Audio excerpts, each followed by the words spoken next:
大家好，我是 Alan，今天给大家分享一款 App，叫 Mautica Go。Mautica Go 的话，就是相当于是那个 Mautica 的移动版。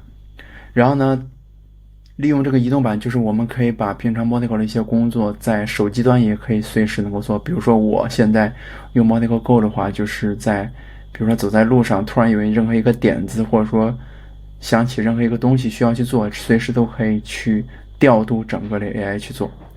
这里我给大家演示一下怎么玩。首先在商店里，我们直接下载这个 Mautica Go， 然后点击打开。然后默认的话，其实连的是 Mautica 官方的那个服务，当然我们可以直接用我们自己的，因为很多时候其实我们是私有化部署嘛，因为 Mautica 是一个开源项目。比如说我们这里去配置我自己搭建的。然后第二个餐注意是一个可选餐，因为 Mautica 这个本身是前后端分离的，比如说这个 Web 地址什么，它可以跟服务端并不是同一个域名或者说网址。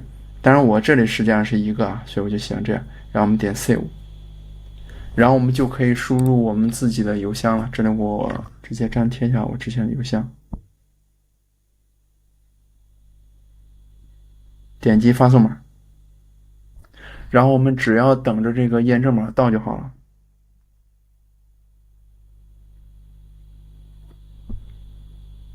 OK， 然后我们其实就进入了整个项目。当然注意，其实是有那个 Workspace， 所以实际上有可能是 Workspace 需要去选。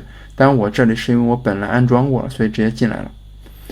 然后进来之后，大家可以看见，其实核心就是一个是 New Issue， 一个是 New Chat。然后我们这里，比如说我们点击 New Issue， 我现在选择一个项目，就比如说我们现在聊到这个 Mautica Go 这个 app， 其实就是我用这个 Mautica 来管理做的。比如我选这个项目，我随便提一个问题，可以注意到这里其实有语音支持。当然这里有一个细节大家要注意，就是比如说我现在是一个英文界面，其实我的这个 speech language 默认也是英语，但实际上我是需要用中文的。比如说我点击这里，然后我们再回去，比如说 New Issue， 选择这个项目，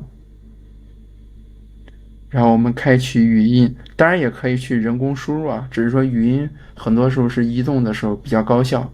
比如说我这里随便提一个需求，就是首页的这里，其实这个 Agent Office 这个齿轮，我希望它是动态的。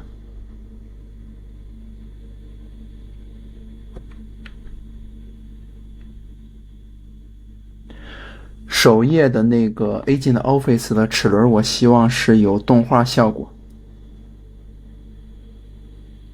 OK， 由于现在的苹果的这个当前版本的语音，它其实并不是 AI 支持的，所以它其实对于上下文整个语义的理解并不准，所以很多时候还需要再改一下。但是已经解放了部分生产力了，所以这个是按需求，如果需要就打开，如果不需要就还用文本输入就好了。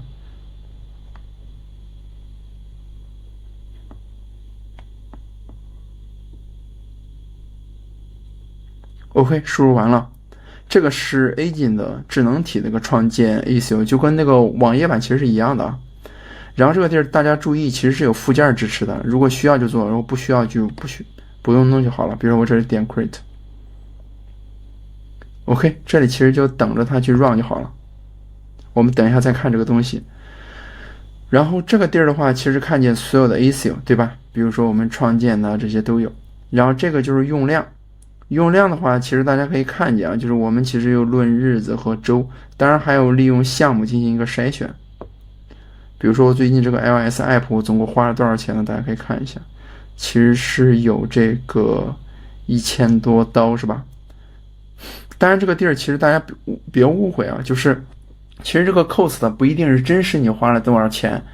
比如说 ChatGPT 其实我们是走订阅制，那么实际上这个 token 是按照按量计费来算的，但这个值会是一个参考。比如说我花了那个5叉，我花了100刀，那实际上我用出来了1000多刀，那我肯定会觉得我很实惠。然后这地儿可以看见每个 agent 的整个的开销情况，这是看每个日子的。然后这个 recent activity 就是最近的那个活动的一些 issue，这个是提取出来3个来看。这个地儿就是我们可以切项目，然后这个是切 workspace，切项目其实就是这个 Workspace 下现在有多少个项目，大家可以看见啊，我演示的这个其实就是我自己个人在玩的一些项目啊。然后 Workspace 的话，就是这个 Server 其实有可能其实是有多个 Workspace，就是我们可以切换去看。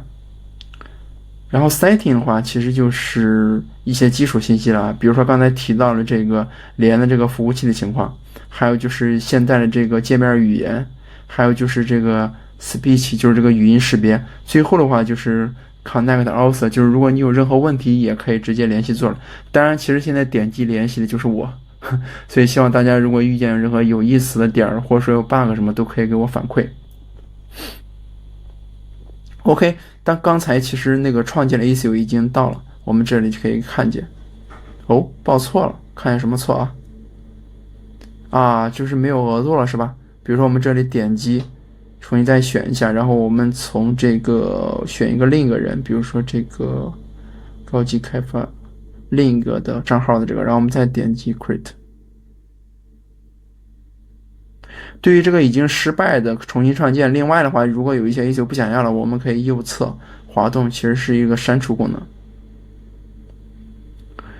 然后 Agent Office 的话，是我做了一个我个人觉得一个放松的一个功能，当然未来有可能要转到付费啊，那就另说。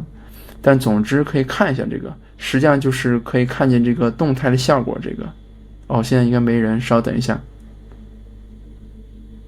哎，还没有吗？我们再选这个，选 Opus 吧，就是 Cloud 的那个模型。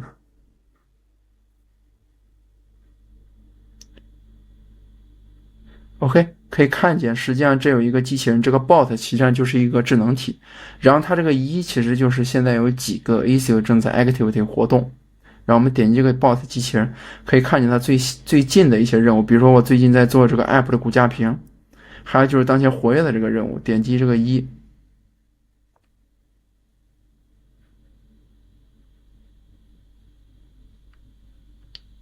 OK， 这个应该是当前上架的这个版本，可能是有 bug 了。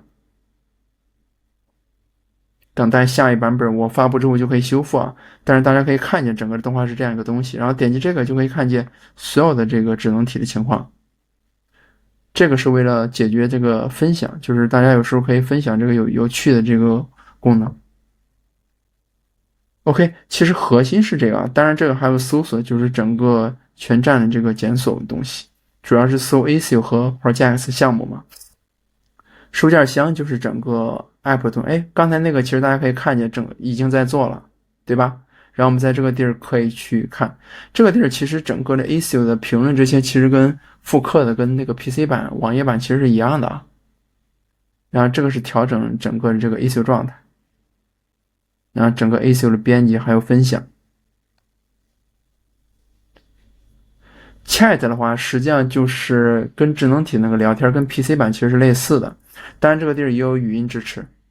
另外的话，点击这个标题，其实你可以去切整个聊天历史，这个就是把 Chat 的历史拉出来了。然后这个地儿也有附件。设置的话，刚才已经提到了，其实也没什么了，就是整个的，这就是退出了。然后我们回到整个这个手机界面的话，其实还有一些功能，大家可以去摸索一下。比如说这个，我们去添加一个这个组件功能，就是你有一些 token 的用量什么，你可以加这个。当然还有锁屏的组件。如果大家看见这个网络报错的话，一般就是你这个服务器连接之间有可能有时候会有不稳定性，所以会报警一下。这个不用担心，如果真出现一直报，那肯定是你这个服务可能就有问题了。OK， 行，这就是一些基础功能，还有很多小的细节的话，就是大家可以去摸索一下。我自己的话也会在不断的迭代这个 app。行，大概就是这样，希望大家能够利用这个来去更好的释放 Mautica 的生产力。